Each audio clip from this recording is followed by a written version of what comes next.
जाओ दरवाजा खोल दो। हम नहीं होंगी, आप जल्दी आ गई हैं शायद। हाँ। बच्चों का दरवाजा खोलना ही था कि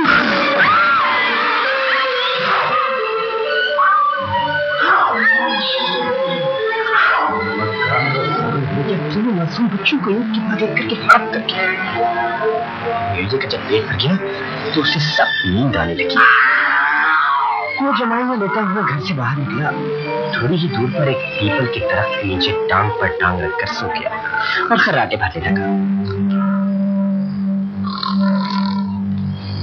थोड़ी ही देर बाद जब बकरी खाना लेकर घर वापस आई, दरवाजा खोलो मेरे बच्चों, तुम्हारी अम्मी तुम्हारे लिए खाना लेकर आई है।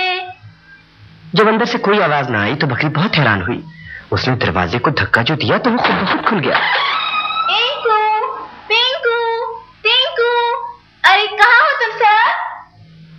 अरे ये सारी चीजें क्यों बिखरी पड़ी है? ये आटा कहाँ से आ गया? और ये भेड़िए के पैर का निशान। कम वक्त भेड़िया खा गया मेरे बच्चों को।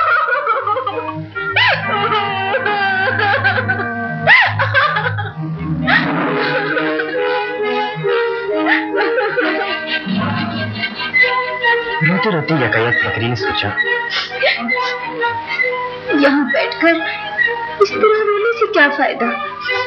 चलकर देखना चाहिए, शायद उनके बचने की कोई सूरत निकल आए, और ना भी निकले तो कमबख्त भेड़िए से बदला तो लेना चाहिए ना। ये सोचकर बकरी अपने घर से भेड़िए की तलाश में निकल पड़ी। अभी थोड़ी ही दूर गई थी कि पीपल के दरख्त के नीचे वही भेड़िया उसको सोता हुआ मिल गया। भेड़िए को देखकर पहले तो बकरी को गुस्सा आ गया। उसने चाहा कि सींग उसके पेट में घुसाकर जान ही दे दे, मगर फिर वो हसरत भरी नजरों से उसका पेट देखने लगी। अचानक बकरी ने देखा कि भेड़िए के पेट में एक अजीब तरह की हरकत हो रही है। कहीं ऐसा तो नहीं कि भेड़िया जल्दी में तीनों को साली में निकल गया हो और मेरी बच्ची इसके पेट में बिल्कुल जिंदा सलामत हो? ये ख्याल आते ही बकरी ने दर्जी की दुकान की तरफ भागना शुरू कर दिया। भाई दर्जी, मुझे सुई और मजबूत धागा चाहिए। सुई धागे का क्या काम पड़ गया? ये ना पूछो, मुझे जल्दी से दे दो, तुम्हारी बड़ी मेहरबानी। सुई और धागा लेकर बकरी ने अब लोहार की दुकान की तरफ दौड़ना शुरू कर दिया।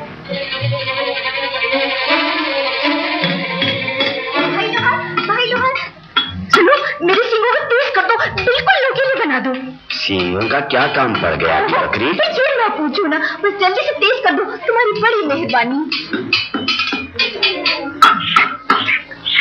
अपने सींग तेज कराने के बाद बकरी ने पत्थर वाले की दुकान की तरफ भागना शुरू कर दिया। भाई पत्थर वाले, ओहो भाई पत्थर वाले, मुझे 3 बड़े-बड़े पत्थर दे दो। पत्थरों का क्या काम पड़ गया भी बकरी? ओहो, ये ना पूछो, बस जल्दी से 3 पत्थर दे दो, तुम्हारी बड़ी मेहरबानी होगी। ये लो। और बच्चों, जब बकरी के तीनों काम हो गए तो उसने तेजी के साथ पीपल के दरख्त की तरफ भागना शुरू कर दिया। भेड़िया अभी तक उसी तरह मस्त सो रहा था। बकरी निहायत खामोशी के साथ भेड़िए के पेट के पास बैठ गई और अपने 30 नुकीले सींग से भेड़िए का पेट फाड़ डाला। भेड़िए का पेट फटते ही बकरी के तीनों बच्चे जिंदा सलामत उछलकर बाहर आ गए।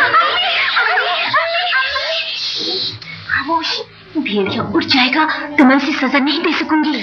बच्चे खामोश हो गए तो बकरी ने अपने साथ लाए हुए तीनों पत्थर भेड़िए के पेट में डालकर उसके पेट को सुई और धागे की मदद से खूब अच्छी तरह से सी दिया। फिर बकरी और उसके बच्चे छुपकर भेड़िए का तमाशा देखने लगे। थोड़ी देर बाद भेड़िया नींद से उठा और अंगड़ाई लेते हुए कहने लगा, बहुत खा लिया, खूब सो लिया, अब तो प्यास लगने लगी है। चलो तालाब की तरफ चलना चाहिए। भेड़िए के पेट में तो पत्थर पड़े हुए थे, वो इतने भारी थे कि भेड़िया अच्छी तरह चल भी नहीं पा रहा था। बहुत मुश्किल से वो तालाब तक पहुंचा। वो पानी पीने के लिए झुका ही था कि पत्थरों के बोझ से उसका सारा जिस्म बेकाबू हो गया और औंधी नींद तालाब में जा गई।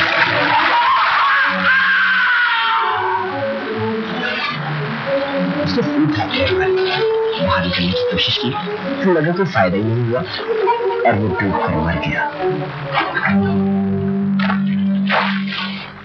बच्चों ने जब देखा कि भेड़िया डूब कर मर गया तो उन्होंने खूब तालियां बजाई और खुशी से नाचने लगी।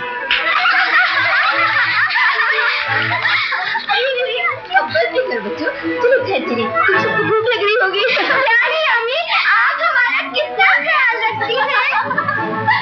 और पता है बच्चों, उन तीनों में जो सबसे शरारती बच्चा था उसने मुस्कुराकर कहा, अम्मी पता है हमें आज पता चला कि आप इतनी चालाक भी हैं। उसके बाद बकरी अपने बच्चों के साथ हंसी खुशी जिंदगी के दिन गुजारने लगी।